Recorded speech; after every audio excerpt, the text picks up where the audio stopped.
शाम का समय था। ऑफिस से घर आने के बाद पिता फिर से ऑफिस की फाइल्स में उलझा हुआ था। तभी उसका 8 साल का बेटा पास आया और बोला, पापा, क्या मैं आपसे कुछ पूछ सकता हूँ? हाँ, पूछो। फाइल से नजर हटाए बगैर पिता ने जवाब दिया। आप 1 घंटे में कितना कमा लेते हैं? बेटा ने पूछा। इस अजीब सवाल पर पिता को कुछ गुस्सा आया। उसने जवाब दिया, तुम्हें इससे क्या मतलब? क्यों बेकार के सवाल पूछकर मेरा समय खराब कर रहे हो? देखते नहीं, मैं काम में बिजी हूँ। पापा, मैं बस जानना चाहता हूँ। प्लीज बताइए ना, आप 1 घंटे में कितना कमा लेते हैं? बेटा जिद करने लगा। 500 रुपये, पिता ने जवाब दिया और काम में लग गया। ओह, बेटा सिर झुकाकर कुछ सोचने लगा। फिर सिर उठाकर बोला, पापा, आप मुझे 300 रुपये उधार दे सकते हैं। ये सुनकर पिता का गुस्सा बढ़ गया। वह बेटे को झिड़कते हुए बोला, अच्छा, तो तुम इसलिए मुझसे मेरी सैलरी पूछ रहे थे?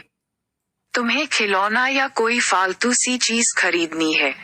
अब एक शब्द कहे बगैर सीधे अपने कमरे में जाओ और सो जाओ।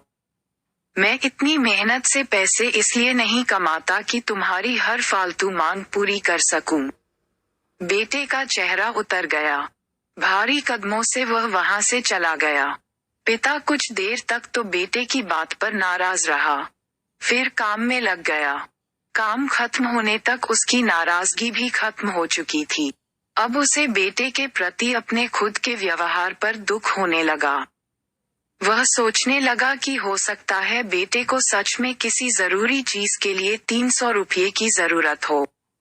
वो वैसे भी हर समय पैसे नहीं मांगता। वह बेटे के कमरे में गया। देखा, बेटा बिस्तर पर लेटा हुआ था।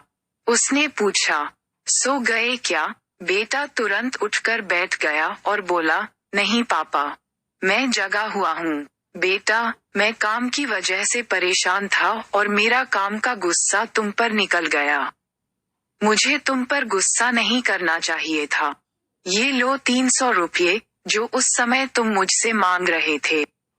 पिता बेटे के पास बैठते हुए बोला, थैंक यू पापा। बेटा चहक उठा। 300 रुपये एक तरफ रखा और उसने अपने तकिए के नीचे दबे कुछ नोट निकाले और उन्हें गिनने लगा। ये देख पिता को फिर से गुस्सा आने लगा। वह गुस्से में बोला, जब तुम्हारे पास पहले से ही पैसे थे, तो तुम और पैसे क्यों मांग रहे थे? क्योंकि मेरे पास पूरे पैसे नहीं थे पापा, अब हैं। बेटे ने मासूमियत से जवाब दिया, पापा ये लीजिए 500 रुपये। क्या इससे मैं आपका 1 घंटा खरीद सकता हूँ? प्लीज कल आप घर जल्दी आ जाना, मैं आपके साथ डिनर करना चाहता हूँ। बेटे की बात सुनकर पिता अवाक रह गया। हम पैसे कमाने में इतने ज्यादा व्यस्त हो जाते हैं कि हमारा परिवार पीछे छूट जाता है।